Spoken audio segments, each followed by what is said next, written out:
Well, I appreciate everybody coming tonight and covering our 2013 recruiting class. It's a class we're very proud of for a lot of reasons. But at the end of recruiting last year, once our whole staff was in place and before spring recruiting started, we got together and as a staff and Jeff Sims over here, the recruiting coordinator, and the rest of the staff and myself sat around and we wanted to visit what was our philosophy going to be going forward. And I think a big question mark when I was hired here was, how is this guy going to recruit the state of Florida when he's never recruited the state of Florida? For me, recruiting is just part of the game. It's part of the business. And you have to have a philosophy and you have to have a mission, just like you do as you deal with your X's and O's on offense and defense. And we sat together in a room and we hashed out who we wanted to be as a football program and how that was going to affect our recruiting process. And what we decided was we were going to look for good people as much as we were looking for good football players. And a lot of coaches around the country say that. We have the empirical evidence to prove it. All right? We knew the state of Florida was going to be our major drawing ground. There was enough talent in the state of Florida to fill our recruiting class every year. We set out in the spring to develop relationships with the high school coaches all across the state. And I think that shows in the recruiting class we've put together. We've signed kids all the way from Dade County up through the Panhandle. We've done a great job bridging the gap and developing relationships with the high school coaches. Our assistant coaches have done a wonderful job on the road doing that to the point where now coaches are calling us, recommending players, asking us to look at players, and we're only 13 months in as a staff. And very proud of the inroads we've made with the high school football coaches in this state and the relationships we've developed. We decided as a staff moving forward that there were a lot of great football players in the state of Florida. But in order to offer them a scholarship at Florida Atlantic, they needed to be more than great football players. We wanted kids who are going to be good citizens and good students on top of good football players. I was looking over our bragging points from this year's class, and one thing that really jumped out on me, and I don't know if there's another school in the country that can say this in Division I football, our overall average GPA of the class of 2013 is 2.95, almost a 3.0 GPA. We're very proud of that. Out of those guys, 9 of them looking to be business majors, 3 exercise science majors, and 3 engineering majors, which is very unique. We have 9 players in this class out of the 19 guys that we got committed today that are at a 3.0 and better. And that's not even counting the junior college mid-year guys that we got junior college-wise. We looked for leaders. We looked for guys from winning programs, guys who knew how to win, knew how to invest. We have 5 state champions in this class and 1 guy who's won 2. We looked for the best programs and we looked for guys who would come in here and understand the commitment it takes, the loyalty it takes, the leadership it takes to win football games at this level. We signed 3 junior college All-Americans in this class. We signed 9 participants who played in all-star games. We have 15 players honored in the all-state teams. Everyone in our class earned an all-county or an all-conference selection. We have 5 mid-year junior college players, all earned their AA degrees, and Mark Morrow, who signed today, will earn his degree in May before joining us. We signed 2 teammates from Arizona, which has got to be unique. 17 players, or 68% of our class, came from the state of Florida. We signed 25 players in our 213 class, 5 of which have been with us since the start of this semester. Very proud of this class, very proud of the coaches. All right, we did what we set out to do. We said that we wanted to build a cross-section from the state of Florida geographically. Looking at our numbers, we signed 3 kids from the Tampa-Orlando area, 5 kids from Palm Beach, Broward, Dade, 5 from the Jacksonville area. But if you look at the I-10 corridor, from Pensacola through Jacksonville, which we set out in May and said that had to become a point of emphasis for us. We signed 10 kids in this class from the I-10 corridor, from Pensacola to Jacksonville. And believe me, I know it, because I made that drive last week. I landed in Pensacola, and 6 days later flew out of Jacksonville. So I knew we had a lot of kids in that area. That's big for us. That's big for us because we were able to really develop some good relationships with some great football programs, and that's going to continue to benefit us in recruiting as we move forward. That's my statement.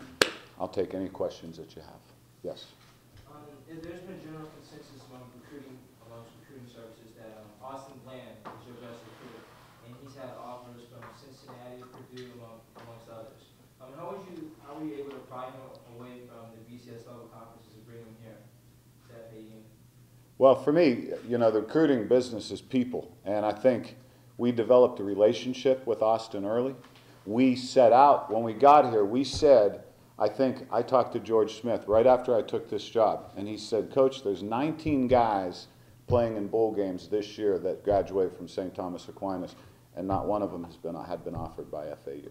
And so something that was important to us is we want to develop a relationship with the schools in this state that were producing a lot of Division I college athletes. And we set out to develop a relationship with Rocco over there at St. Thomas Aquinas. Javon DeWitt recruits Broward County, spent a lot of time there, talked to Austin, got the film, and then it was up to the position coach, Luke Meadows, to our offensive coordinator, develop a relationship with him. We encouraged him to come. He came to a number of our events, our junior day. You know, he was here during our camps, didn't participate, but he was here during the camps, and then he was here again for some games. And we were able to visit with him, you know, on unofficial visits during the season. And to me, you know, that's important. We get these local kids to stay home because we have access to these guys. You know, we can get there on a Thursday in season, get there, show them that we're interested in them.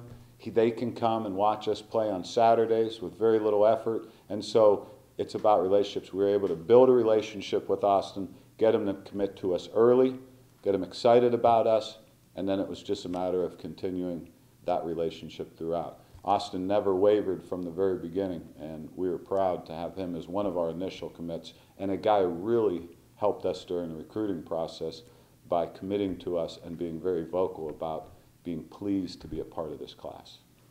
Coach, are you guys done yet? Is this class finalized? You're never done. We'll see. You're never done, but we'll continue to you know, look at different ways to put together. We signed 25 guys. You can obviously oversign by 3, so you never know how it's going to go, but we've pretty much wrapped it up, you know. Coach, can you talk a little bit about signing 25 and expecting 25 to sign, and how pleasant a day that is for you? Pleasant a day for all of us. You know, we had 25 commitments coming into the day, and we had 25 signed NLIs early in the day. You know, and I've been in this business a long time, and that doesn't often happen. You know, it doesn't often happen that there's no glitch on signing day. But, you know, pleased to say there wasn't today. Again, I lay that, you know, at the feet of our assistant coaches who didn't ever back off a kid because he was committed, who continued to develop that relationship and continue to build that bond. You know, that's what recruiting is, and they worked awfully hard to even strengthen those relationships as we went through towards signing day. And, you know, the worst thing, the worst mistake you can make is think a kid is bound to you and take him for granted and start going after filling the other spots. And that's something that, you know, our assistant coaches worked very diligently not to do, you know, to continue to strengthen the relationships with the guys who had already committed to us. And I think that served us well on signing day. Coach, what did you learn in this first full go-around on the recruiting trail as a head coach at FAU? I don't know if I learned, well, number one, I think the high school coaches in the state of Florida want their guys to stay home. But I also know you got to give them a reason to stay home, you know. And we really went about this in a unique way in the spring. As much as we were evaluating players, we were out there telling coaches what we had to offer, you know, and what FAU had to offer. And there's a lot of coaches from the Panhandle through that on-10 quarter that hadn't been here in 5, 6, 7 years, had never seen the new stadium, didn't know the potential of this campus and the explosion that's happening around here as a university. And their visions of FAU were from 10 years ago when football first started. And it was, an educational process for us. And we have a lot to brag about at Florida Atlantic. And we did. We went around the state bragging a little bit. But I've had so many coaches. I was just telling the staff today, I've had so many coaches reach out to me late in the recruiting process and say, they're proud to have another option in the state of Florida now, a school that they want their players to play at, and they want them to stay home. If I've heard that once, I've heard that 150 times throughout this process. Coach, we want our players to stay here in Florida. Thank you for giving us another opportunity to keep our players at home. It's the first thing. Second thing was more as a coach, as a first-time head coach. One thing I learned, I think, through the last year with some help from my assistants is if you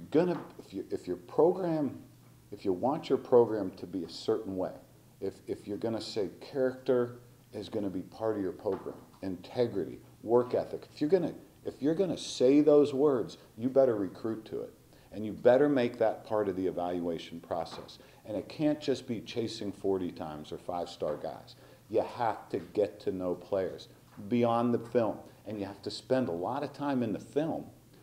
But beyond the film, you got to talk to counselors and administrators. You got to know how their attendance is, what their grades are like, how they are in the classroom, how they are in the community, what the other people at the school, what the teachers say about them. You want quality people. And so, to me, if you're going to say that's who I want this program to be, then you got to recruit to it. And I think our assistant coaches, based on the bragging points I gave you, really did a good job doing that.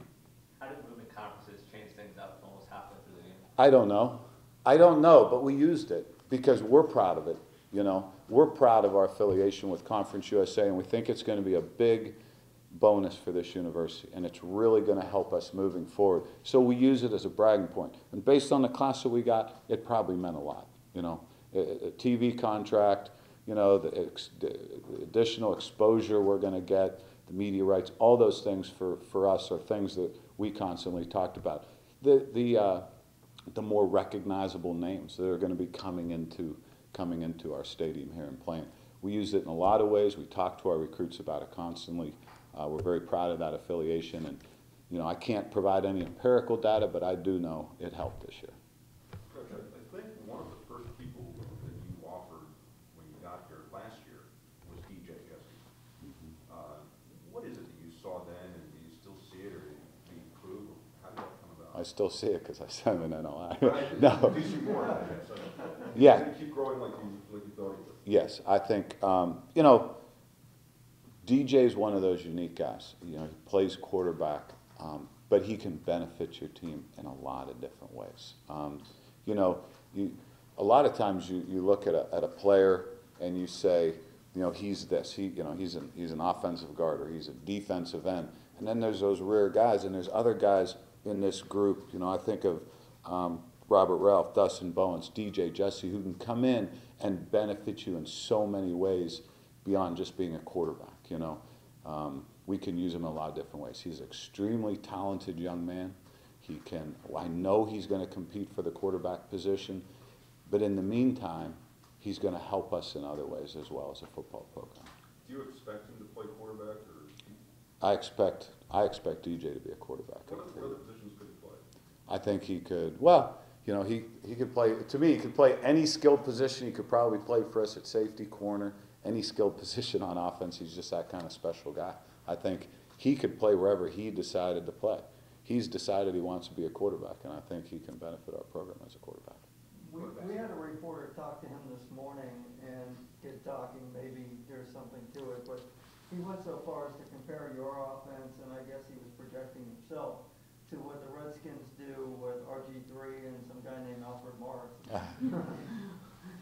What do you think of that? Well, I think once you get into the spread offense and the quarterback run game, certainly there's always going to be comparisons you can draw. But for us, you know, it's funny. We had a lot of discussions philosophically, offensively, where we want to go. But we said this: we like athletic quarterbacks, but we're never going to negotiate on a quarterback who doesn't have a live arm. That was going to be the #1 criteria. Then, if they're athletic as well, that's a bonus for us. But we're going to develop a quarterback who could sling the ball, all right? And then if they're athletic. But we weren't going to look at athletic quarterbacks who we didn't think could throw too, you know? And we think we signed 2 quarterbacks today who can do both and be, you know, dual threat guys for us. One of them likely to redshirt? You know what, Chuck, maybe, but I've never talked redshirt with any, you know, my line is I throw everybody into the mix. We'll bring in 105 guys to camp and we'll let them all compete for jobs. And based on how that competition ends, then you start thinking about who might redshirt and who not. So right now we've got 105 guys that we plan on bringing to camp, and none of them are redshirts. And we'll figure out the redshirt process as that goes on. So you expect a 5-man quarterback battle in spring camp with the 2 you already have on the roster and the 3 signed today? Well, in spring, yeah, we'd have the 3, and then, yeah, obviously August camp, yeah, 5. Yeah, I do. Let them all compete for the job, and I think it makes them all better. Coach, I've been in class all day today, and for once in my 4 years here, people were asking me about signing day, and that's never happened. Coach Sim today was there. He said he was just as happy with the Cardinals running away. What do you think? He's lying about that. Oh, today at least. Good lie though. What do you think this excitement from recruiting is all from? Well, I think right now we're at a pivotal time, you know, and I always, you know, I look back, you know, at the history of this program and the growth of from where it began to now. And I understand the excitement because I think right now we're at a pivotal time for not only our athletic department, but this university as a whole. We're at the verge of an explosion, is how I call it. And I think the recent move, the Conference USA, all those things, you know, it's like all the stars are starting to align. And I think our student body certainly is starting to take an interest in what's going on here. And I have students stopping me on campus, you know, and asking me about the recruiting process and how I think it's going and how this class is going to be. And, you know, I wasn't like that when I walked onto campus a year ago. So I'm excited about the fever that's starting to grow around here. A few kids switching position from their senior year of high school. What does that say about a young man that they can come here and just switch positions and be willing to do that? Like, explain that? Like, you know, like a Ronnie Scott, a guy that plays both sides of the ball and all of a sudden coming here and willing to do whatever you tell him. Well, it's something that, you know, again, we recruited character, and when you recruit character, you get selfless guys, team guys, and that's something in the recruiting process that, you know, when you bring a young man on the campus, it's your opportunity to get to know them just like they're getting to know you, and it's a two-way deal. It's a communicative deal.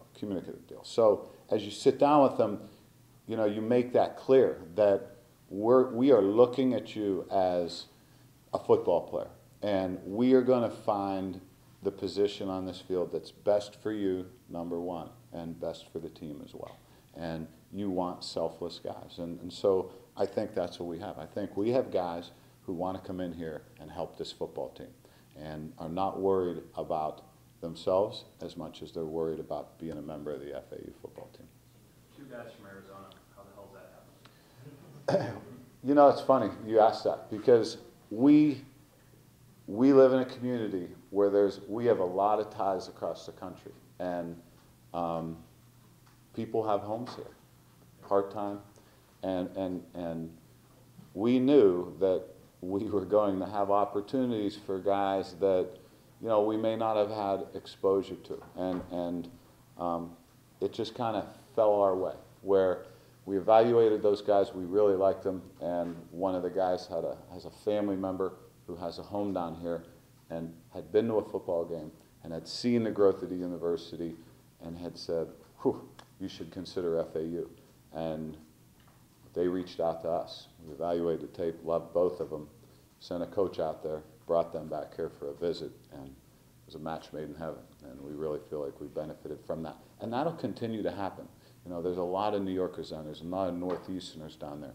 A lot of people have homes down here, may not live here year-round, but it still gives you family ties in the area, and we plan on taking advantage of that whenever we can. How has Alfredore's success in the NFL been able to transition to for you guys with success in the recruiting? I think that's something that is hard to gauge, but again, we signed 10 guys from the I-10 corridor, and we signed, you know, guys from the Pensacola area, and every coach up there in that area, as I made that drive last year, wanted to talk about Alfred Morris and what he's been doing this year. So obviously it did have an impact on our class. Coach, I don't know if this is outside the rules of what's allowed today or not. Are you allowed to talk about walk-ons? No, but we will have a release at some point. That when I am allowed to, you know, we have committed walk-ons, guys who've talked about coming here to play football, and we've recruited walk-ons, much like philosophically, like we did at Nebraska, and we'll continue to do that. We're going to have a walk-on day. We are continuing to communicate with coaches and develop our walk-on class. And, you know, we had 3 walk-ons this year earn scholarships at our football banquet, and we're bragging about that. You come to us, you bust your butt, you work hard, we will reward you. And we have 3 guys to prove that. I've been here 13 months, I've already scholarshiped 3 walk-ons after 1 season. So that's something that's going to be part of who we are, the walk-on program. I can't announce actual names until they have been admitted to school, and then I can legally, you know, publicize a list of walk-ons. And we have a number of them, and some awfully good ones. Anyone else? Coach, this is being held as one of the better classes, maybe even the best in recent memory. Would you agree with that? Well, let me put it this way. In the history of this school, if you look at, you know, the recruiting services ratings, if the quality of player, you know, the average quality of player, this is the best class in the history of this university, okay? When you look at star rankings, whatever, that's all based on whether you sign 10 guys or 25 guys and they add up total stars. I don't know about that. To me, more importantly than that is not the recruiting services, you know, because really the quality and the merit of this class will be judged 5 years from now when they graduate, you know. But we set out to fill certain needs and to recruit a certain type of player, and we were successful in doing that. So we have the best recruiting class that we could have possibly had based on our needs and what our goals were, and I'm excited about it. Thank you. Okay.